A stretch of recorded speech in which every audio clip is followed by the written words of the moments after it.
Welcome to Headline Focus here on Core Politics with me, Rob Double, live from London. It is Thursday the 21st of September 2017, and with the time about 10 minutes before the start of the working day, let's have a look at what's in the news. So first up, The Guardian and The Eye, as you can see, have got pictures of what's happening in Mexico at the moment. The death toll from the 7.1 magnitude earthquake has killed at least 230 people, it's reported. This is developing hourly and in fact minute by minute, so keep a look on international streams if you want to find out the latest. But this happened on Tuesday, the earthquake happened on Tuesday, and people are now desperately searching for more people who are stuck in the rubble. Reports of people on WhatsApp messaging people saying, "I'm trapped, come and help me." At least 44 buildings collapsed in Mexico City, with thousands more damaged.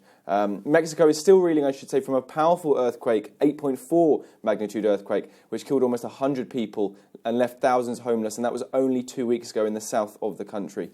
Next up, in the Mail, care home complaints soar. So this is covering a report by the Care Quality Commission, which says inspectors are called to deal with 4 complaints per day at elderly care homes. And in 2016-17, the Care Quality Commission saw a 68% increase in the number of enforcement actions they had to take compared to the previous year, 15-16. The Mail is saying this is the frightening extent of the crisis in the elderly care system laid bare. Let's have a look at the main story then today, which is covering Theresa May, the Prime Minister's speech to the United Nations General Assembly yesterday.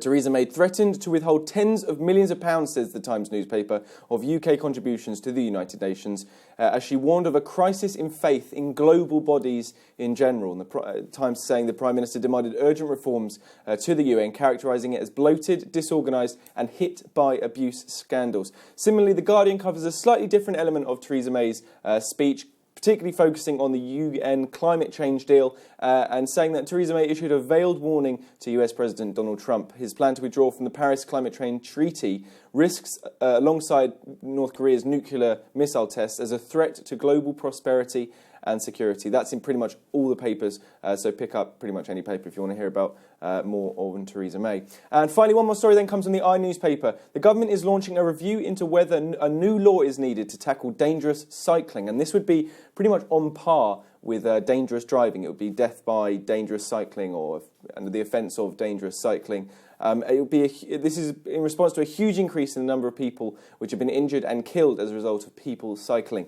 This also follows alongside Charlie Allison, who killed Kate Briggs while riding a fixed-gear bike with no front brakes, who was convicted of wanton and furious driving, which is actually a Victorian law, which emphasised the need for perhaps a modern law in the modern context. Expect, though, the Eye is saying, backlash from cyclists when the government inquiry and consultation gets underway. That's pretty much it for today. You're up to date. Don't forget you can find all the latest on what we're doing today on our Facebook streams and on Twitter, just over there. But from me and all the team here at Core London, have a fantastic Thursday morning.